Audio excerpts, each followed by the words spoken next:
Welcome to the Writers Weekly podcast, a forum geared toward the writing enthusiast and those who want to make money from their writing. I'm Brian Whidden, managing editor of Writers Weekly, and I'll be your host along with Angela Hoy, the creator of Writers Weekly and president and CEO of BookLocker.com, a full-service book publishing company. Whether you want to learn how to become a professional writer, how to find writing gigs, or even publish your own book, then you come to the right place. We'll be discussing all kinds of topics relating to the writing and publishing industries. Don't forget, you can also click over to WritersWeekly.com. There, you'll find not only thousands of articles about professional writing, you can also find current paying markets and job listings to help you boost your writing career and even your bottom line. But for now, let's get on to this episode of the Writers Weekly podcast. And welcome to another episode of the Writers Weekly podcast. Once again, I'm your host, Brian Whidden, and with me is Angela Hoy, owner of WritersWeekly.com and president and CEO of BookLocker.com, a full-service publishing company. Hi, Angie. Hi. How you doing? We have two guests today. We got excited. Got two guests with us today. First of all is our contributing attorney, James Walsh. Hi, James. Hello. And then today we're talking to an author who has a riveting story and wrote a book. I guess it's two stories. The story about the book that she wrote, because it is very impactful, but she also had an experience with a scammer. And we explained this in our last episode that we'd be discussing with her. And she's with us here today. And I'm gonna try not to butcher your name, Michaele Aldophe. You got it. You got it. Okay. He was practicing. And the title of the book is "It Wasn't for Nothing." And I'm sorry, the subtitle is A Powerful Story of Faith. A Powerful Story of Faith. And now that I did not butcher your full name, what can I call you for short? Mickka, was it? Mickka, yes. Mickka, great. That's so much easier for me. Well, Mickka, what we'd like to do is start by having you just kind of give us a rundown of your past, because you definitely had some challenges in your life and you overcame them. And you wrote this book for a reason, and we'd like to hear about that. Yes, absolutely. Okay, my name is Michaele Aldophe. I'm an entrepreneur and now an author, and I'm also a mother to a 16-year-old teenager, Matthew. I love him so much. Oh. And I know he's like the light. He's such a light. Mm-hmm. And I was born, raised in Haiti. I came here when I was 14 years old, and I grew up without my mother and my father until I was 14. And so when I came to the United States, it was pretty rough. It was rough because I had to learn a new language, a new culture, new food, and also kind of learn how to live with my mother and my father, because I didn't live with them for a very long time. And who did you live with before you moved here? But before I moved here, I lived with my aunt. They left us in care of my aunt, and she did such an amazing job with us. She was a light in our lives for both my sister and I. Mm-hmm. And I'm always going to be grateful to her because she actually did a fantastic job raising us. And so when I moved here to United States, finally I'm like, okay, I get to live with my mother and my father. It's exciting, but the language was pretty hard to learn, in my opinion. English is one of the harder ones to learn because we don't. Every rule we have 10 exceptions. Yeah, that's true. Yeah, yes, and after a year in the United States, my father became very, very aggressive, physically abusive. I didn't understand why. I think his reasons was, he because he wanted us to be something great, to become something great in our lives. He didn't want us to get in trouble. So therefore, every little thing he will literally whoop or beating or all these things. So after that, I graduate from high school, moved to Tampa, from Tampa, Florida, moved to New York and started life and graduate from college there and moved back to Florida, met my ex-husband, got married, and then I was pregnant with my son, Matthew. I grew up in church, but I went to church because my parents forced me to, not because I wanted to. I know that feeling. Yeah. But, I didn't have a personal relationship with God until I was pregnant with my son and at 27 weeks had a short cervix and I had to give birth, very, very early. And my son was born at 2 pounds, 2 ounces. Yeah. Wow. Even with 2 pounds, 2 ounces, he was such a cute, beautiful baby. Yes. Yeah. And luckily, he didn't have any brain, no bleed in the brain, no issues at all. He was perfectly fine, except his lungs was pretty small. And he couldn't breathe on his own. So they had to put him in some sort of machine to help him breathe. And he was in the NICU for about 190 days. Wow. Within that, yes. And within that 190 days, let me tell you, there was one night the doctor told me and my ex-husband and I that they're not sure if he's going to make it through the night. And as a first-time mom, and I was so much in love with him, and I'm like, I don't know how I'm going to live without this little boy. And I remember that night I called my mom crying, and I told my mother that this is what the doctor said. And I started crying. I mean, I had so much pain inside. And I remember my mother said, stop, wipe those tears.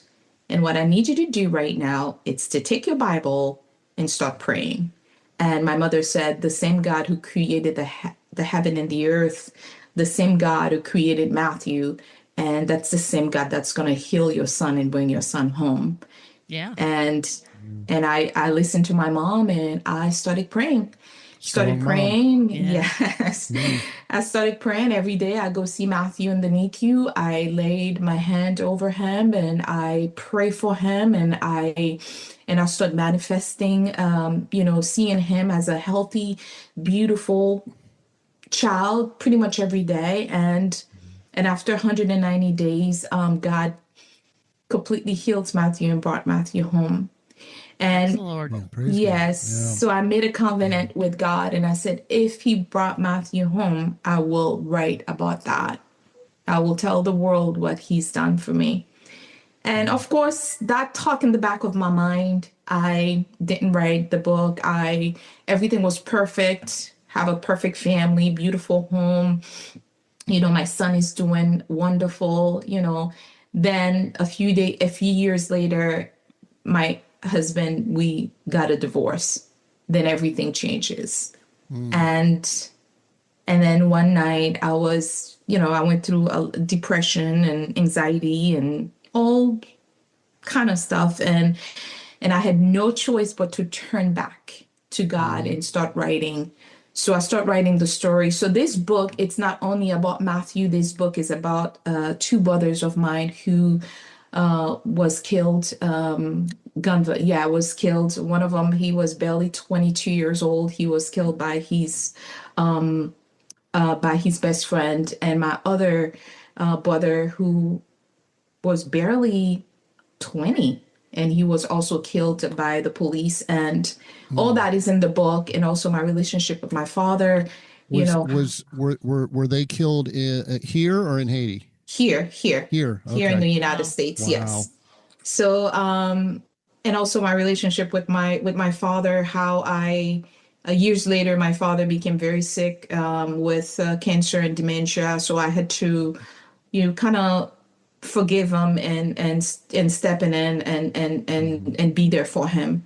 And also the book talks about my divorce, how, I overcame that. And the book talks about a whole lot.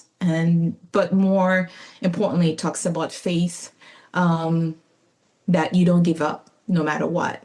Well, you definitely had a lot of challenges, Mm-hmm. and yet through it all, you've come out the other end, and you're still young. Challenges ain't done yet. Yes, Every time we turn absolutely. around, there seems to be something, Yes. but you haven't given up on trusting God with your life, and letting Christ lead you in where you need to go.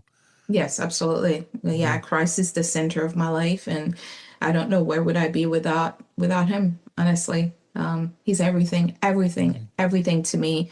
And I am teaching that, I'm helping Matthew grow his faith as well. And I told him that, Matthew, I don't care what you do, put God first.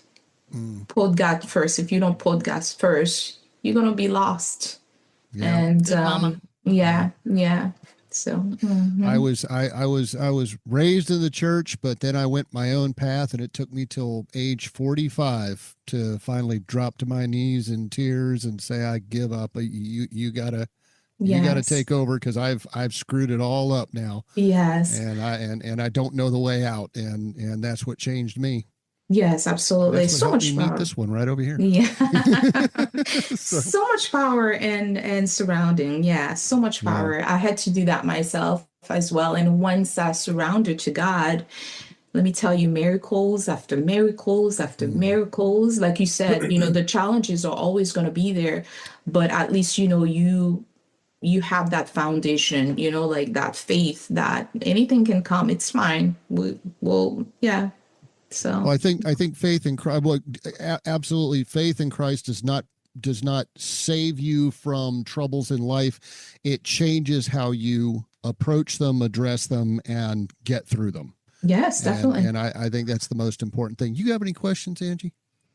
I was going to add that I had not gone to church in several years, and I met Brian, and our youngest son had not been to church, and he dragged me and Brian back to church, and our Wow. son got baptized, Oh, I dragged and you guys to church. right, that's I'm You said sorry, did I me and misword Brian. that? Yeah. Sorry. Brian dragged me and Mason back to church, and then our next son, Max, was agnostic, and he would come with us to church just for youth group, but it worked. Mm-hmm. He got baptized last year on his 23rd birthday. Yep. Oh, wow. Yep. Praise Yeah. God. Yeah. So Praise God. meeting That's Brian amazing. brought three of us back into the fold. So yeah. Wow. That's amazing. Good job, Brian. Well, thank you. Well, Mickka, I'm glad we got to hear your story, because I want our listeners to get a taste of, you are an intelligent person. Absolutely. And you are a successful. I mean, we're talking on Zoom here, and I'm seeing your house in the background, and you are clearly a successful person. You're It's not beautiful, huh? you're not dumb. You certainly don't seem like somebody who's impulsive, or just does something without some research and thinking things through. And we're going to move into part two of this, which is when you wrote your book, you needed some help with. And you do have your own business, so she's a very intelligent woman. Yeah. You And needed again, some help with marketing your book and advertising. Go ahead, Angie. I'm I just sorry. want to repeat the book title again. It wasn't for nothing. And I assume it's on Amazon and everywhere else, correct? Yes, absolutely. Everywhere. Okay. Yes. It wasn't for nothing. Yes.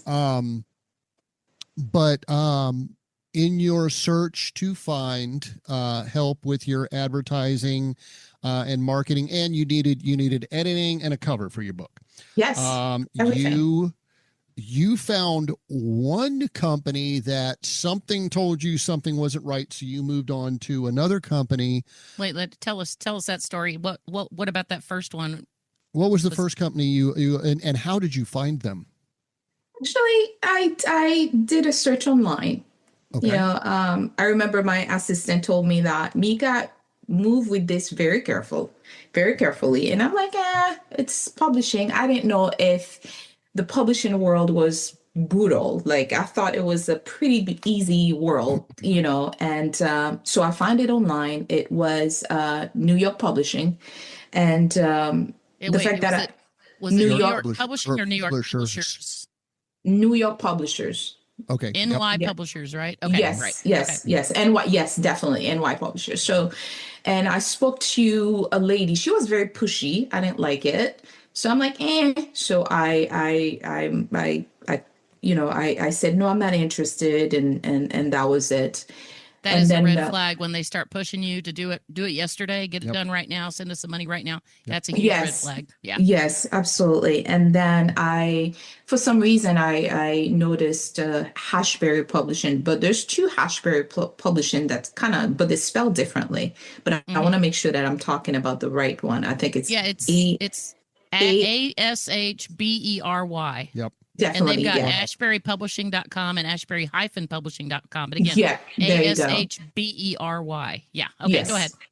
Yeah, absolutely. So, and I talked to a gentleman, and I explained to him, I kind of tell him briefly about the book, what I want to accomplish. I need a cover for the book, editing, and I wrote the book. So I just needed editing, making sure that everything was good, and format the book.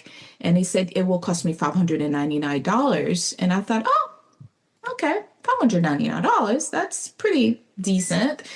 And so I paid for that. And he told me that he will connect me with my team who's going to help with the rest of the project.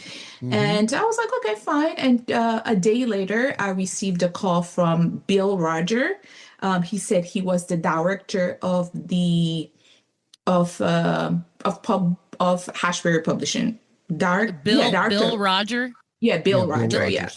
Rogers. One mistake that a lot of the foreign scammers make is they don't understand American names and they use two first names. So, Yeah, Bill Roger. Yes. And Also, I wanted to add that $599 to even just editing is way too low. yes. They were fishing people in, hooking them with those low prices, and there was no way it was only going to be $599 for all that. Not even Yes. close. Yeah. Absolutely. I believe you. And then he said, he introduced himself. Sounds really, really nice, very respectful, nice guy, sound like an English speaking person. He didn't have much of an accent, to be honest with you. And I trusted him, and he's like, okay, I'm gonna introduce you to Lisa Wilson, which is his assistant. Okay. So Lisa is the one who was doing all the talking, because she's a woman, I'm a woman. They thought that, okay, if she, talks to me, it'll be much easier for her to convince me. And true, she convinced me to I've sign never a even contract. thought about that, but Me that's smart. either. That's smart. Yes. Wow. Yeah. So she convinced me, and she told me they will literally make the book go viral. And of course, I just mentioned to you guys everything that I talked about in the book, I want people to hear about my story. I want people to hear about my brothers, about my divorce, and my sons, who was born premature. I want people to, hear all that, my faith behind the book. So I'm like, fine. If I may, so I just want to point this out to listeners, because this is something we talked about before. You had an emotional attachment to your book, and Oh, yes. it meant so much to you to So get much that to me. out there. I will do And anything. again, as intelligent as anybody is, we all have emotions, and Yes. that's what these scammers will play on. James, again, this is attorney James M. Walsh. You wrote an article for Writers Weekly about authors their books being their babies. Yeah. Well, Mickka, I've been in your seat, and that's how Angela and I met. And I'll be candid, Angela and I have never met in person. We actually met on the internet. So we call ourselves predator hunters. She saw that I was hunting predators, and my co-author was taken for in excess of $5,000. And I, much like you, I know a little bit of your story, that there are signs that cause trepidation and, pause for concern. And so I totally relate well, maybe it's a little different given your background in what you went through with your child, but I said there's a phenomenon with the book. I mean, when I got that book in the mail, finally complete, I do not have children, but I said it was tantamount to having a child. I mean, it's a huge milestone to hold that book for the first time, and there's Yes. nothing you won't do for that child or that book Mm-hmm. to make it successful and to share it. And so Yeah. we're both on the same page in that regard. And I mean, you feel free to weigh in, but that's basically what I likened it to. There's nothing you won't do. And also too, I was in a position where I knew nothing about publishing, and I needed somebody to assist me through the process, and my co-author did as well. And naturally we reached out and we trusted. I mean, I'm imbued today with much more knowledge of the nature and extent of the fraud, but I've been there, and I take away all that knowledge and all that experience, and there's he's huge become empathy. quite the warrior. Yeah. Yeah. Well, there's huge empathy because I was Yeah. there. I held that book for the first time, and there wasn't anything I wouldn't do for that novel. Yeah. So Mickka, we're at the point that, so you're excited now, and you really want to get this book out here, and you're talking to these folks that are promising you all kinds of things. What did they promise you as far as your return on your investment? I believe you talked to me about that yesterday. Yes, the return. At this point, Lisa and I started to build a relationship, like a very close relationship. She will text me, making sure that I'm okay. I have everything I need. I signed the contract, went to my bank, did a wire, biggest mistake ever to wire that kind of money. It was a huge amount of funds that I wired to them. And so it wasn't $599, it was far more than that, correct? No, it was no. Actually, the $599 was for the book cover, editing, and everything else. And then the wire was for marketing. So I did not sign any contract for them to represent me as my publisher, not one time. The contract that I signed was strictly for marketing. And the funny thing is I own my own marketing company, but I'm like, you know what? I don't know much about books. So let me hire someone who's in this. Mm-hmm. I didn't know if you wanted me to say that you had a marketing company when I introduced you, but okay, yeah. So yeah, her company probably specializes in marketing things other than books. Yeah, sure, it's an industry of its own. Yeah. Yes. Exactly. Yep. So we're not going to give the exact number, but you were scammed out of over $10,000. No, actually over 17. Over 17. Plus $17,000. Plus with the $599. Yeah. Okay. Over 17. So and this is a big one. Yeah. So let me ask, what services did they offer that you never received? The services here's the thing. They offered that I was going to be speaking on Mel Robbins podcast. Oh, the and podcast scam. Yes. Oh, yeah. And also, and I also 25 reviews on Amazon. I think it's ARC reviews. Yes. And also, the book will be I was getting back. They said that, the amount that I was supposed to get back is about close to 40 grand, 39,000 something dollars.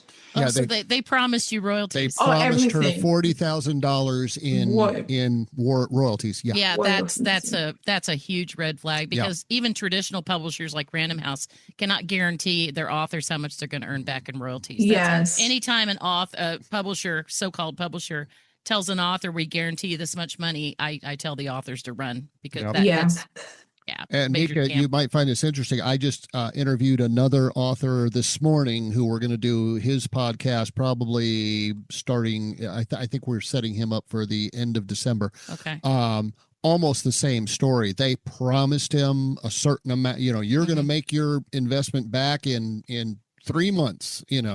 And and all these other promises about what's, what they're going to, how much he's going to make. Right. And nobody can promise you what you're going to make. Right. Yeah. But here's the funny thing.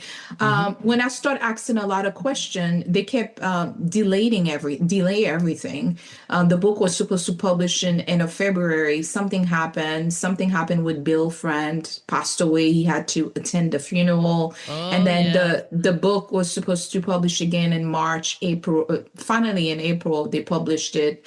And when I started asking questions, Lisa Wilson disappeared. Never heard from her again. So yeah, and then I started asking Bill question, and I'm like, what happened to Lisa? What's going on with her? And he kept giving me different excuses here and there. And then I started digging a little bit more because I wasn't aware of, I didn't know too much about ISBN, and they told me that I paid them to pretty much take care of everything else for me, like I didn't have to do anything. So they're all my servicing, so find out that the ISBN was registered under their name, not under my name. And they add my book to that. They add their imprints to my book. Did they charge you separately for that ISBN? No. Okay. No, just yeah. And the other thing as well is my website, Michaele, Michaele Aldophe, that website was supposed to register under my name. It registered under their name. I'm not sure if it's under Bill's name or someone else, but it was never registered under my name. So I have no access to that website. And that website, basically, if someone goes to that website, they're going to purchase my book thinking that they're dealing with me, but they're not dealing with me. I have no access to that website. I contacted the website, GoDaddy. I contacted them and I let them know what's happening, what's going on. And they told me that they are unable to help me because, of course, they don't trust me. They don't know who I am.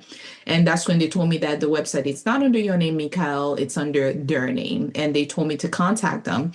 And despite numerous, email to Bill, let him know that, hey, Bill, this is unfair. It's not nice. It's not fair to me. You need to release that website. He refused till now. So you have no access to your website to update it. When people go there and buy a book, wait, let me back up a little bit. Okay. They did publish the book, correct? They did publish the book on Amazon only, just Amazon. Yeah. Is it still for sale from them on Amazon? Oh no, I changed. No, when I start digging and then I find out all these things, so I removed I removed them completely. I changed the password. I hurry up, change everything, all the password, and so I locked them out of my Amazon, my KDP account, and they were upset. Oh, I bet they were. Yeah, they were upset. Yeah. So yeah, that's the only thing they did. The only thing, and also they did a few press releases.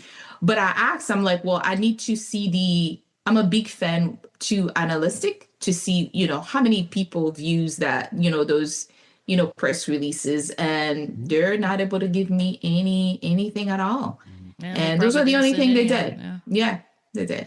Now, let me ask, so the book for sale on Amazon now is under your account on Amazon. It is under my account on Amazon. It is under my account on Barnes & Noble, Books A Million, Walmart. Yeah, yeah. Mm-hmm. And so you took their version off the market and you had your own version published of the book. Yes. Okay, my concern was that they were still selling the book and keeping your royalties, but good. I'm glad you were able to shut them out of that. They possibly could be still selling through her website. My website. Also add for James's ears, has your image on it, your name on everything. It shows your book on it. Yes. Basically it's should be your intellectual property. Yes. That they're using, but they're locking you out of it and using it for themselves. Yeah. So you also mentioned to me that when you started asking questions, you asked them about the advertising that they were doing. Again, they took over $17,000 for you for all these wonderful services. How much advertising how much did they spend on your advertising? $4.15 something.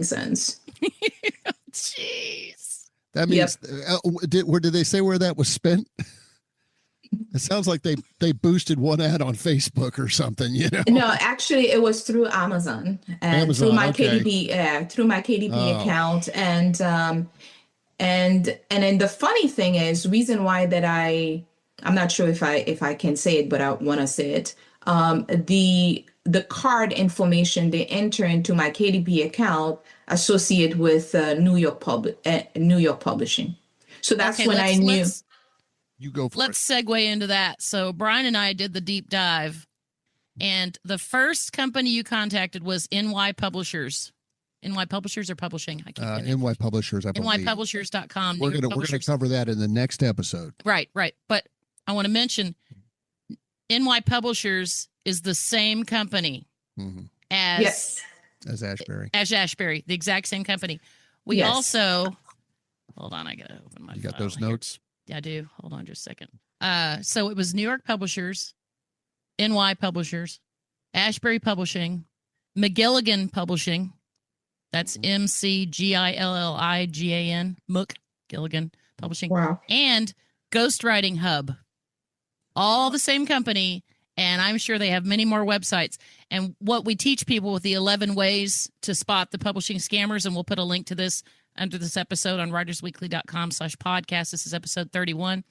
Is we give people 11 ways, and two things in that list. If you go down the Google hunt, you can find how these companies, how they're connected, same address, same phone number. But if you look at the websites, almost all of the scam publisher websites that are being run from overseas companies, they have the same look and feel, basically the same design. And in that article, it shows you, look for this, like a horizontal column of major media logos, things like that. They have these template websites, and they're throwing them up on the internet faster than we can even keep. In fact, they even made your website like that. Yep, They your had, website they had looks all just those like that. they had all those NBC, CBS, and stuff like that. That I'm Yes, sure you've yes. never been on. I've never Well, and been that's on. Never. and that's I've never fraud. been Yeah. on. Yeah. Absolutely fraud. And it's those scrolling horizontal panes that go up and all. Yeah, it's all very similar. Now let me go to James. James, tell us about the website that Publishing Mojo did for you. Well, actually, that's probably one of the few things that they did fairly well. And what they had done, your story almost mirrors. I mean, not just my story and my experience, but it's almost textbook with other clients or individuals that have reached out to Writers Weekly or myself. I mean, the story is redundant, but Publishing Mojo did very much the same thing as you've experienced. Quick question though, how did you hook with this publisher? Was it through Facebook, or did you find them on Facebook? No, online, on Google. Did you ever peruse their Facebook page? No, I didn't do any research at all. No. Okay. Well, that's too bad, because there's a nice big class action lawsuit going on. We were going to try to hook you up with. That's the direction that I was going in. Yeah. Notwithstanding that, I would still, and Brian, I don't know how you're going to handle that, or Angela, but notwithstanding the fact that you went directly through their website as opposed to Facebook, I would still, in an abundance of caution, or reach out to that law firm. The class action firm. The class action firm in California.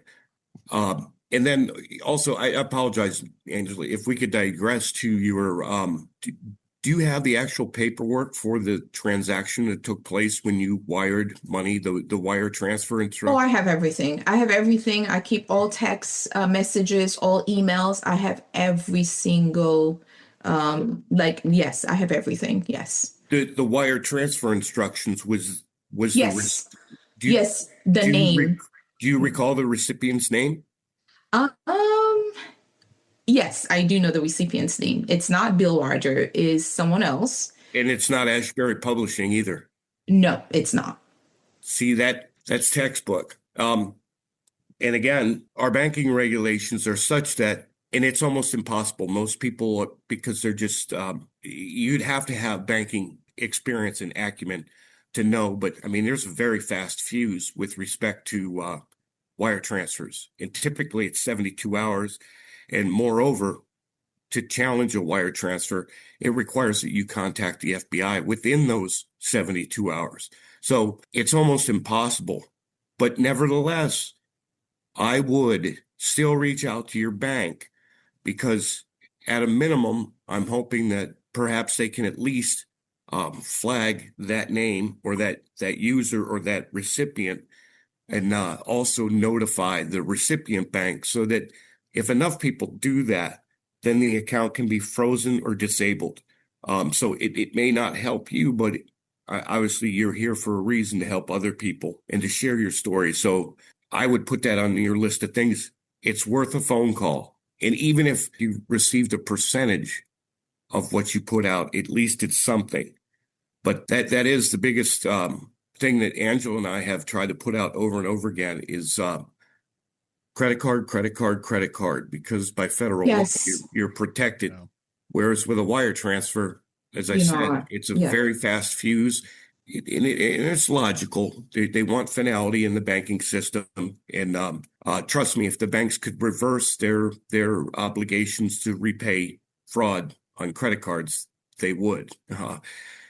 But yeah, credit card is the key to protecting yourself. James, where were you going with Publishing Mojo? Oh, I had asked. You had you moved your book to a buzzpress.com, which we own, and we had Clayton Jones create a new website for you because you didn't have access to the website that Publishing Mojo created, right? They locked you out. They did the same thing. They used it. Yeah. And if you're interested, I'd be happy to work with you one-on-one to comb through. What's happening is most of these web host companies, such as GoDaddy, Hostinger, they're just deluged, overwhelmed with the level of fraud that's out there. And it's not just publishing. Mm-hmm. So the hurdles are onerous. GoDaddy in particular is you have to go through a process with them. But you clearly have a leg up. You have the documentation.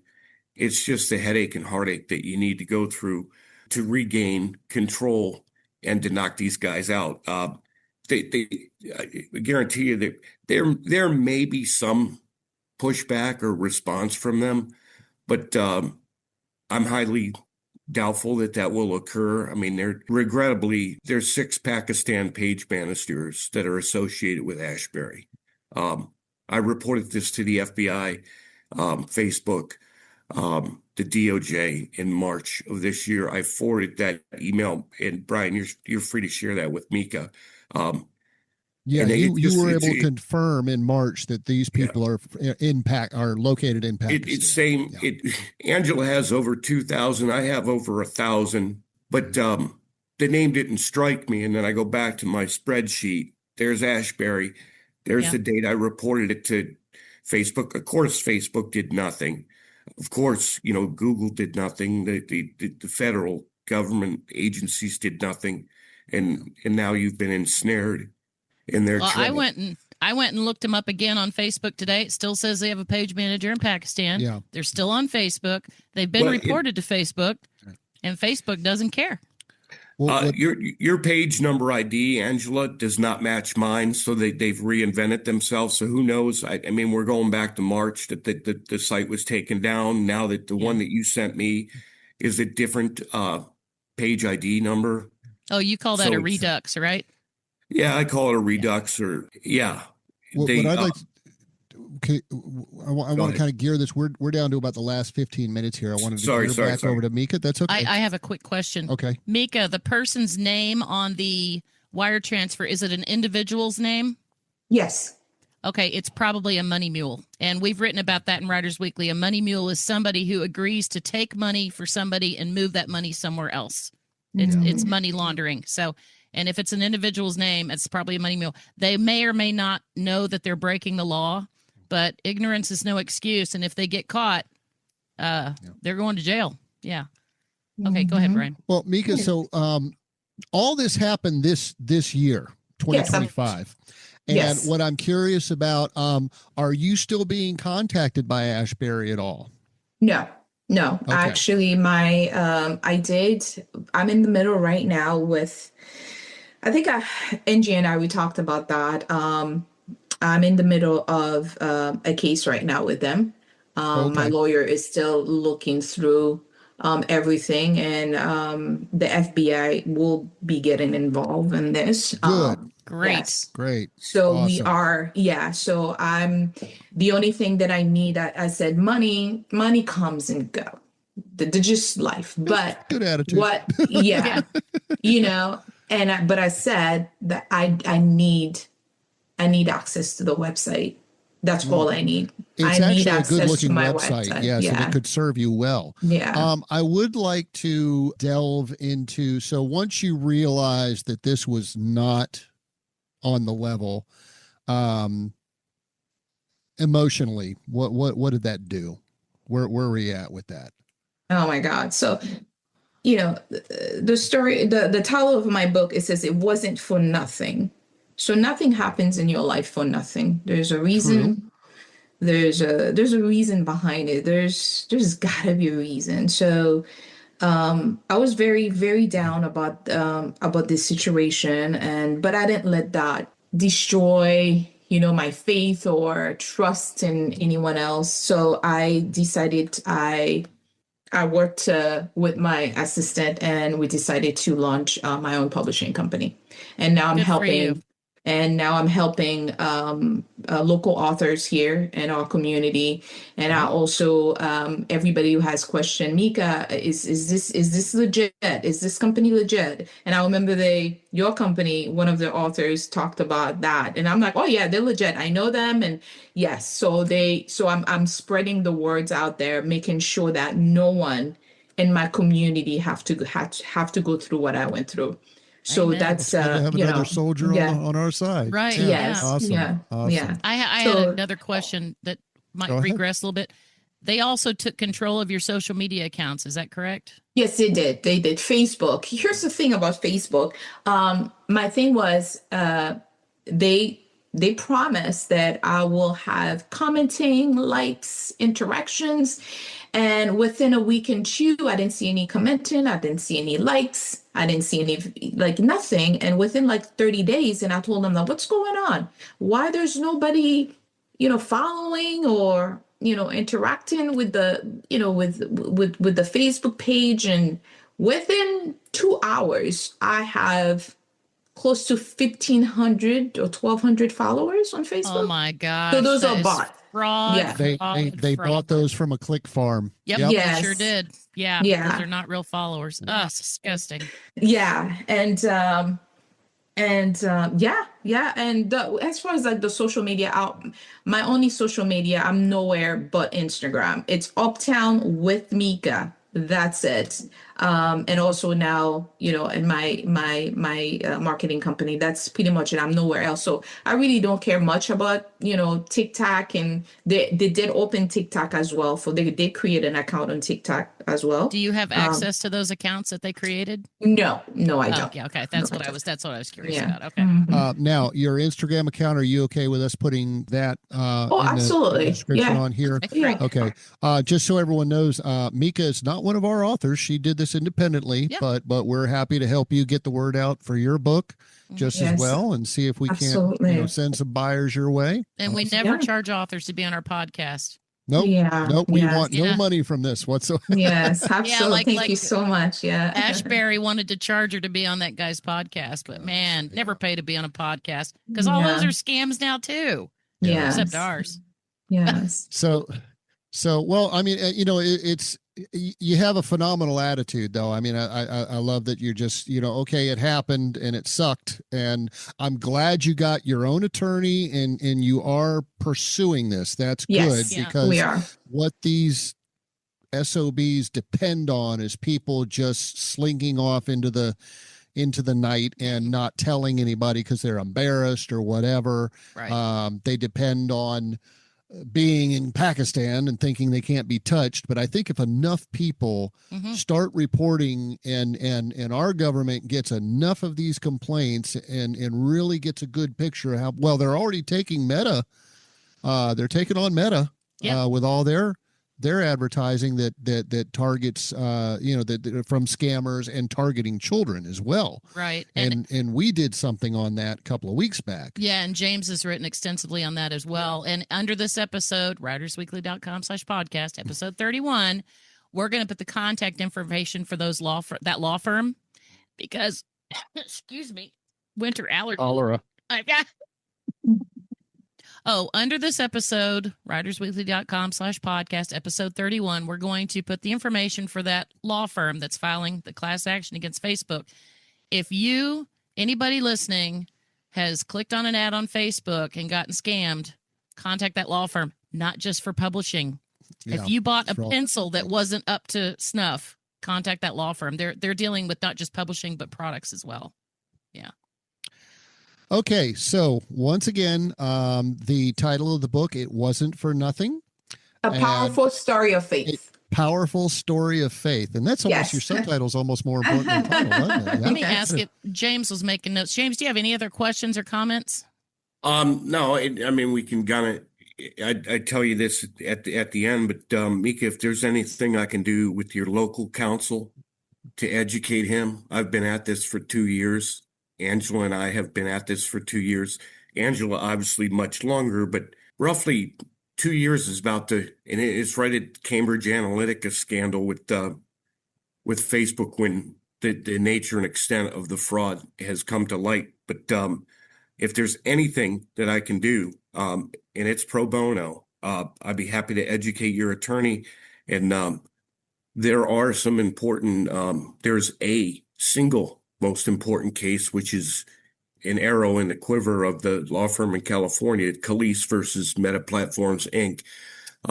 It's an end run around the immunity that has been traditionally given to internet platforms to protect them from liability. And Calise is a outstanding decision. So in that regard, Brian and Angela have my email. If there's anything I can do to help, please feel free to reach out. Yeah, absolutely. Thank you so much. Yeah. Lawyers this is such a new phenomenon. And a lot of lawyers aren't educated in the publishing industry. That and the sheer magnitude of the problem, how big this thing and how many moving parts there are. Yeah. Our podcast, episode 30, we discuss, we saved a man $50,000. It was a book to movie scam. Yep. Oh and my his lawyer told him it was legitimate. What? Go ahead. He had a bank investor. And a guy who worked for Bank of America for 34 years, a banker told him it was legitimate. Yeah. It literally took me 2 minutes after he sent me the email address from one of the scammers to say it's a scam. But that's because you've done it 1,000 times. That's because so I would definitely recommend having your lawyer hook up with James so he can tell him how it is. Yeah. Yes, absolutely. And I also want to clarify something, that I am here to tell my story, just to let because I'm sure there's somebody out there like me who's, she's excited or he's excited. They will do anything to get their book out there, so I just want to make sure that just careful, do some research first and move carefully, and I'm not here to hurt any companies or Ashbery Publishing. I just want to, tell the world how, what they did to me. And I think it was unfair. Totally Absolutely. unfair. And I understand that position, and it's not about retribution. It's about accountability. What's right and what Ashbery did to you is beyond reprehensible. Yes. And foremost, the bottom line is they don't exist. You have no contract. It was void from the onset, or voidable, technical nuance in the law, whether it's void or voidable. They don't exist. Their names are fake. They're a domain name and nothing more.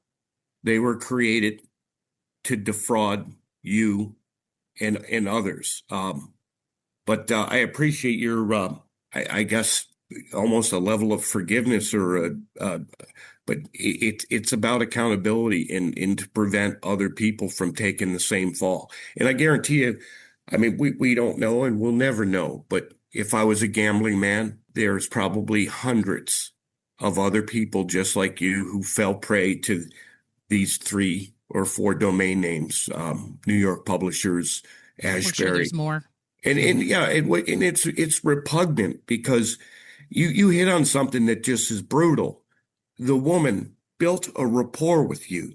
She preyed upon your trust. I mean, my first time on the internet, I know reaching out to Angela. I mean, I was enthralled. I mean, wow, this is real. This website's real. This person's calling me. This person's texting me. Yeah. It just, wow. Talk about inherently evil. So it was. And I know Brian gave me an option earlier. He said, if you're not comfortable, you don't have to do this. I'm like, no, I want to do this. Yeah, I want to tell my story. I'm glad you did. It takes a lot of courage to come forward and admit you got scammed, but that's what other people need to hear. They need to be educated by victims. So because people watching you today, Mickka, listening to you, Mickka, they're going to learn a lesson. Yeah. And you're educating people, and you are going to save some authors from going through the same thing you've gone through. Yeah. So God bless you. God bless you for your courage and for coming on. Yeah. And we're not going to defeat this monster by lawsuits or arrests or anything. Mm-hmm. We're only going to defeat it by people becoming educated as to how big it is and how careful they have to be. And you really do have to be careful. But I am so glad that you decided to come on with us and tell your story, both so about your book and your experience with Ashbery. Give us the book title and subtitle again. Yes, it is. There you go. It wasn't for that's my baby. It wasn't for nothing. A powerful story of faith. Awesome. And we will put a link to that. We're gonna. Hey, if you send us the cover, we'll put the cover under this episode as well. Yeah. Absolutely, definitely. I would do that. We'll put a link to it. Yeah. All right. I will give any last words you have for us. Last word is trust God. Trust Him. Awesome. Yeah, trust. Trust God with everything, and don't lose faith. Don't lose faith. Just trust Him because He's able to move mountains. Awesome. So, well, I have a strong feeling in my heart that God is going to continue to take care of you. Absolutely. Yep. You are very strong. So, thank you. Mickka, we really appreciate you joining us. James, also, thank you for getting out of bed with that cold and sitting here and dealing with this. Poor thing. Get back to bed, brother. And Mickka, you are welcome to reach out to us anytime. We will be glad to hear from you. Oh no, you guys are family now, so definitely. Look at that. There you go. And that's going to wrap up this episode of the Writers Weekly podcast. Once you've listened to this, if you're on Writers Weekly, go down to the bottom of this page. There's a comment button there. We would love to hear your comments about Mickka, her story, anything that you got out of this. Help spread the word. Tell your friends, family, pass this on, share this on social media, because again, her story is one of many stories of scams going on, and so many people could learn from what she told. And I think it's important that people hear her life story. Just this, because I want to read about her brother. This approach to life that you trust in God and you just keep moving forward, and even when bad things happen, just like you say, hey, money comes and goes. Let's just keep. You can't stop life because you lost a bunch of money. You got to keep living. So, right. Also, if you are curious about a publisher and want us to research it for you, or if you think you've been scammed, WritersWeekly.com. There's a contact us button at the top of the page. It goes right to me. All right, and that is it for this week. We appreciate all y'all listening to the Writers Weekly podcast. Angie, it was great sitting with you again. Great sitting with you too, Brian. Yeah. We're married, so it's we're always sitting together. But all right, folks, we'll see you again next week on the Writers Weekly podcast. Bye, everybody. Bye. Bye.